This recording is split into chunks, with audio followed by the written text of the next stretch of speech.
Allah kan kabajaadha bakki jirtan isin geessu egaa hordoftoota tiyya viidiyoo irra kana keessatti akkuma yeroo darbe waadaa isiniif seene haala Itoophiyaa tolaan bilbilachuu dandeessan isin argisiisa yookiin isin barsiisa jee waadaa isiniif seene ture barreeffama tokko Facebook irratti bifa Nookiyaatiin isiniif maxxanseetan ture jechuudha.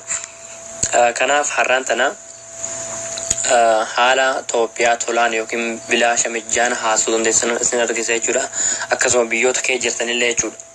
Biyya feetan jechuudha haala tolaan bilbilachuu dandeessan isin argisiisa sirriitti na hordofaa jechuudha egaa xumura sagantaa kiyyaatti jechuudha. Egaa hordoftoota tiyyaa viidiyoo kana share invite godhuudhaan namoota baay'ee biraan akka nuuf geessan asumaan itti dhaammannaa jechuudha. Egaa hiriyoota tiyyaa gara barumsichaatti darbuu duratti jechuudha. Warroonni hagaraa YouTube channel keenya argina akkasuma subscribe godhuu jiraatan akka subscribe nu gootan kabajaan isin gaafannaa jechuudha. Okay, subscribe godhuudhaaf YouTube channel keessanii galtu. Ega haala kana YouTube channel keessanii galtu achiboota jechuudha bakka searching irratti jechuudha barsiisa Oromoo abdatanii barreessitu jechuudha barsiisa Oromoo abdatanii search gootu jechuudha. Egaa hiriyoota tiyya bifa kanaan profiile keessanii baarratti kilikii gootu achiboota haala kana jechuudha subscribe kayyatanii jirtu jechuudha jalatti click irratti gootu jechuudha.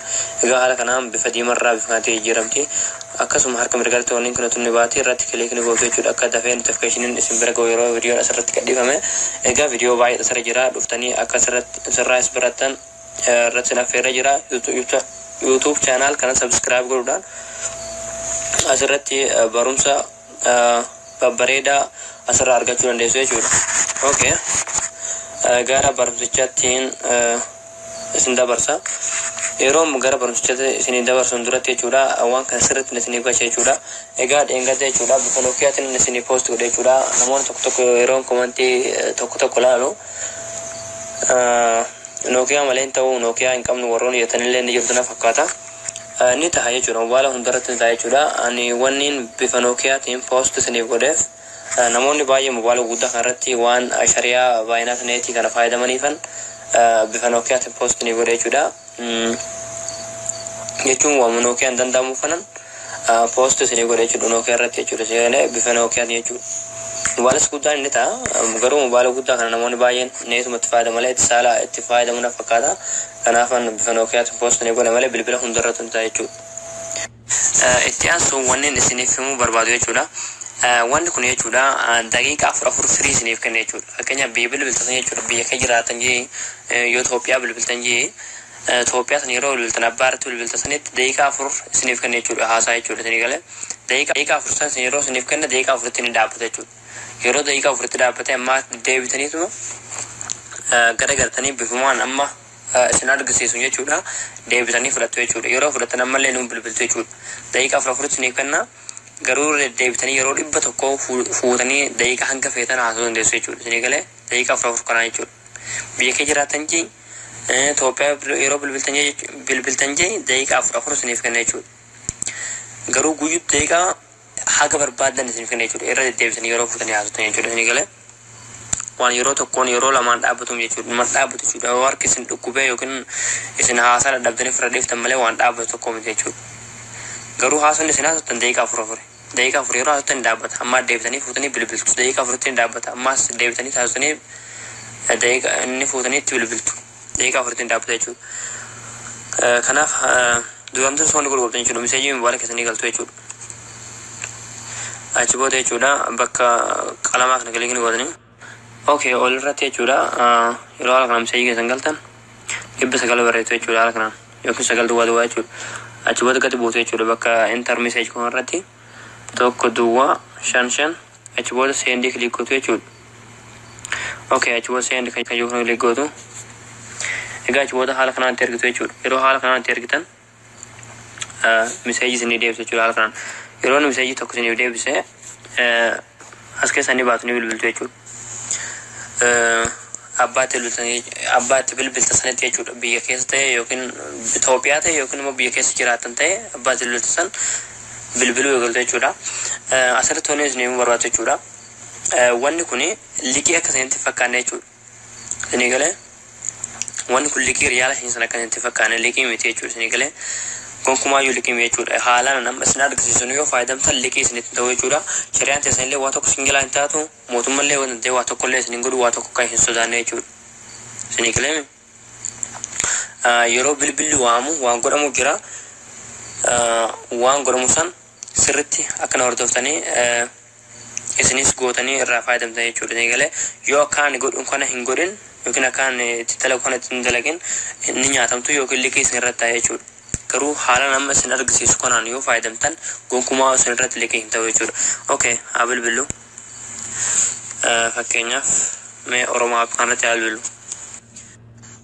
Yeroo bilbilu eegalee bakka ispikara keessan ol qabdanii seejii seentummaas osoo inni waamin bakka lama kana dhooftu. Waamuu yeroo eegale 9 duwwaa duwwaa ammallee 1 duwwaa 5 6 okay. Sendi klik gootee jechuudha. Haala kanaan amma yoo kaasellee rakkoon qabu jechuudha. Okay, haala kaasee jira jechuudha amma isinii galee. Halloo. Halloo. Haala habibi. Haala Sultan. Assalamu alaikum. Wa alaikum salam wa rahmatullah. Hayyee obsa akkami nagaa fayyaa keetii? Nagaa fayyaadha barsiisaa mangistii akkam nagaa keetii? Nagaa kooti. Egaa obsa kiyyaa waa'ee leengadda feesbuuk irratti maxxansan argisiisaa jira jechuudha. Egaa waan sun akkuma argite akkuma ati fayyadamaa jirtu akkuma namoonni baay'een fayyadamaa jiran jechuudha. Mee ibsa ganan deemuufi. Waan gaariidha duraan dursee hordoftoota barsiisaa mangistii akkam nagaa keessanii nageenyi kiyya kan jaalalaa bakkuma jirtanitti isin haa geessu. Waan kana waan amma ittiin fayyadamaa jirrudha. Tooftaa dhagaa wanni kun seestama kana barsiisaa mangistiitu baasee haaluma inni isinitti agarsiise shirkaa STC irraa liqii furachuudhaan biyya barbaadanitti bilbiltan jechuudha. Bilbiltanii yeruma bilbilli yaamu san liqii isaan firraa galchitan. Liqiin kan fuudhamu tokko duwwaa 5 tokko duwwaa 5 firraa galchitanii bilbilli yaamnaan ni galchitanii achi booda hisaaba shirkaa irratti haasawtanii jechuun waan kana waan itti fayyadamaa jirrudha. Anillee nammallee itti fayyadamaa jira waan gaariidha jeetiin isiniif dhaama jechuudha. Hayyee obsaa kiyya galatoomii egaa sirriitti yoo haalumaa nama argisiise kanaan yoo fayyadaman jechuudha. Dhibbaan dhibbatti ni galaaf jeen yaada jechuudha. Egaa hordoftoonni jechuudha akkuma nama sin argisiisanatti jechuudha. Yoo yeroo inni waamu san yeroo inni waamu san yoo hin gashin jechuudha. Egaa bilbilli waame yoo gashitan jiraatan hin ta'u jechuudha. Sorry. Egaa bilbilli namni itti bilbiltan sun isin jalaa kaase yoo liqii san gashitan hin ta'u nyaatamtanii jirtan jechuudha. Wanni godhuu qabdan yeroo bilbilli sun waamu osoo namichi hin kaasin daftanii jechuudha akka qalameetti haala saniin akkasii eegoo. Gabaabumatti waan kana jechuun fakkeenyaaf shirkaa irraa liqii fudhatta akkuma roofu isiniif himetti tokko duwwaa 5 liqii fudhatta deemtanii bilbiltan jechuu erga liqiin isiniif seenuu hubattan bilbiltanii yeroo bilbiltan battalumatti osoo bilbilli yaamaa jiru koodii san itti galchitanii liqii shirkaadhaa ofirraa deebistan tokko duwwaa 5 firraa deebistanii yeroo san namni san isin jalaa kaasnaan bilaashuma haasawtanii jechuun waan shirkaa ofirraa deebistanii jirtanii maallaqa keessaniis halaalaa takka saantiima takka osoo hin kasaarre alaa hisaaba shirkaa irratti haasawtanii jechuun waan salphaadha kun garuu nama gartee sirriitti hubatee galee fi itti fayyadametti waan gaariidha jeetii yaadagaa itti fayyadamaa jira nutillee. Hayyee obsaa kiyya galatoomee haga dandeenya ibsinee fi jirraa yoo hin galanneef gara fuulduraas irra deebinee ibsinaa fi daqiiqaan keenyallee gahaa jira jechuudha. Amma daqiiqaa 8 sekoondii meeqa ishiin daqiiqaa 10 waan kennituuf gahaa jira jechuudha. Amma daqiiqaa 8 sekoondii 20 wayi galee irratti galee. Hayyee kanarratti waan tokko gabaabsee jechuu barbaada. Waan kana daqiiqaa dheeraadhaaf yoo dubbachuu barbaadanii itti deddeebitan jechuu liqii san xiqqishoo dhaabbattanii liqii san itti deebiftanii fudhattanii akkuma roofu jennetti liqii san deebiftanii bilbiltan.